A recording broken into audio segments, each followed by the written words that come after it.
Trump actually worked out a deal, or agrees to work out a deal with the Democrats to save the Dreamers. That was a smart way to do it.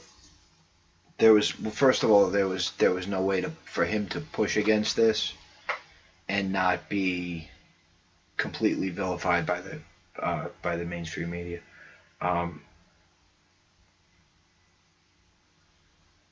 Standing on principle is important, but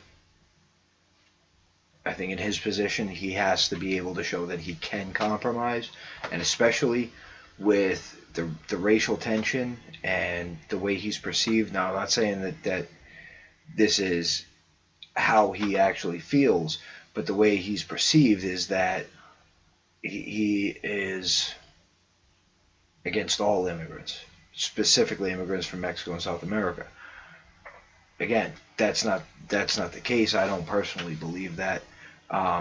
I think that he has a problem with illegal immigration, and especially with lax border security, which I completely agree with.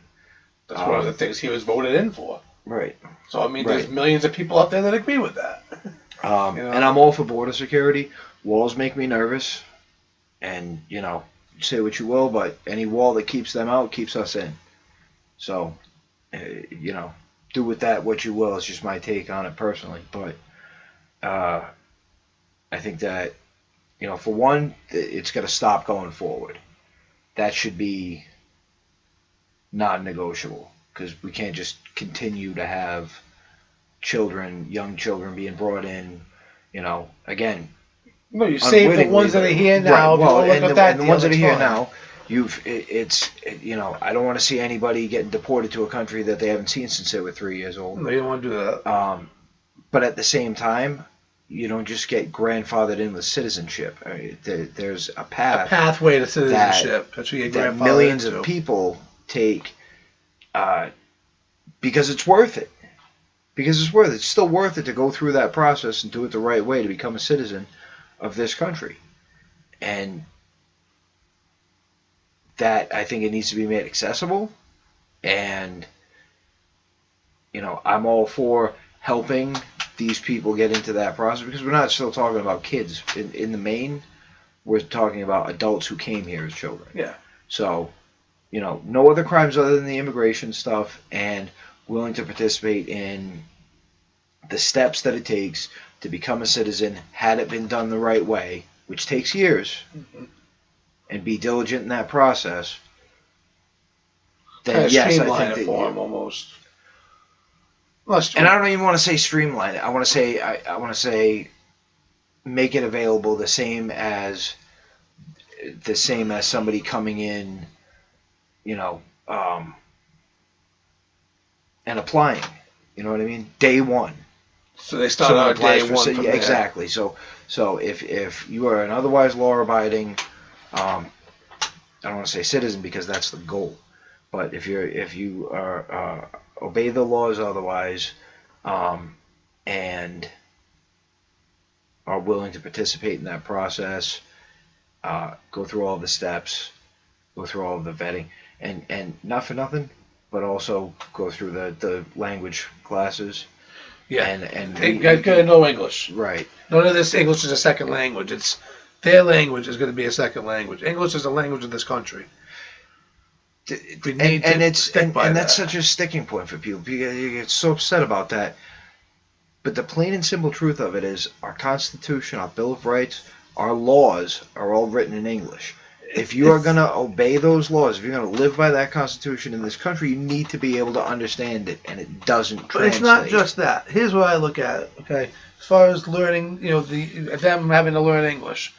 When the Irish came here, when the Italians came here, when the Jews came here, nobody sat there and had to learn how to speak Italian. The whole country didn't have to learn how to speak Italian. The whole country didn't have to learn how to speak Gaelic. The whole country had to learn how to speak Yiddish.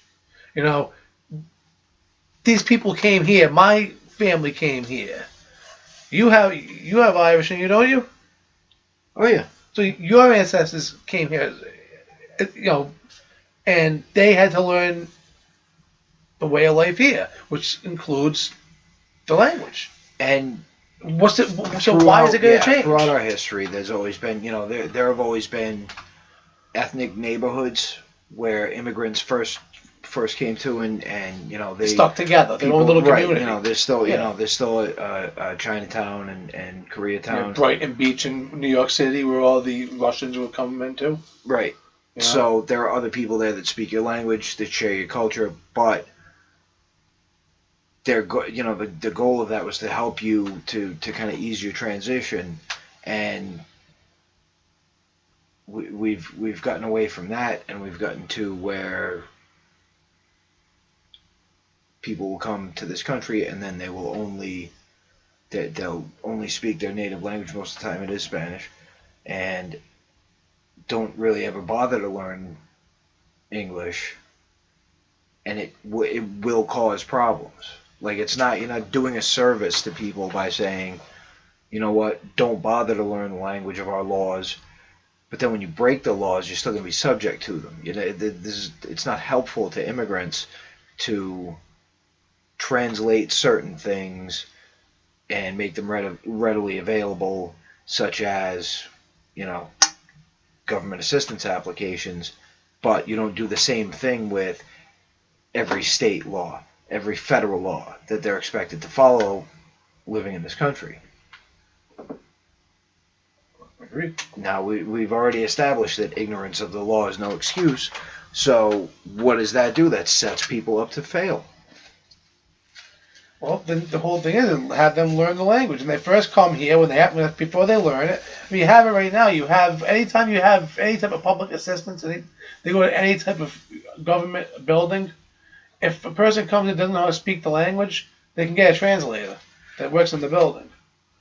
All right. So when they first come here and they're getting everything done, use the translation services they have. But once you get all your services taken care of, you're getting on that pathway to citizenship. Take the classes, learn the language, so there's no language barrier, there's no communication breakdown, because if we can't understand each other, how are we going to get anywhere? And these people come in here, the broken language, they can't speak the language, and if there are people out there that it pisses them off. And it's also if people are coming here for opportunity, it's really going to limit the opportunity, because if you're a native English speaker, or you speak English and then you also speak Spanish, that's helpful in a lot of positions. Yeah, bilingual. They look for a lot of bilingual positions. Right. But if you only speak Spanish and don't speak the English, it's not going to help you at all. Right. Exactly. It's going to limit you more than, being something that provides an opportunity. When they go looking for a job, also, like I said, if they can't speak English, they go looking for a job. They go into the job interview. How can you talk to somebody for the job?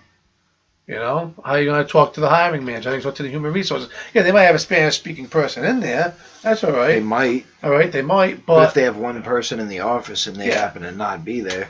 Exactly. But then when they go out on the, in the work, when they go out to the job itself, and if there's, chances are there's going to be people that can speak the language that they speak, but chances are there's going to be a lot of people there that can't speak their language, and it's how are you going to train that person?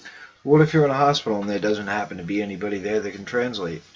They encourage nurses and doctors, first responders, anybody that would be in that situation to learn Spanish, but that's not to say that they all do, first of all, or that there's going to happen to be somebody there that can help.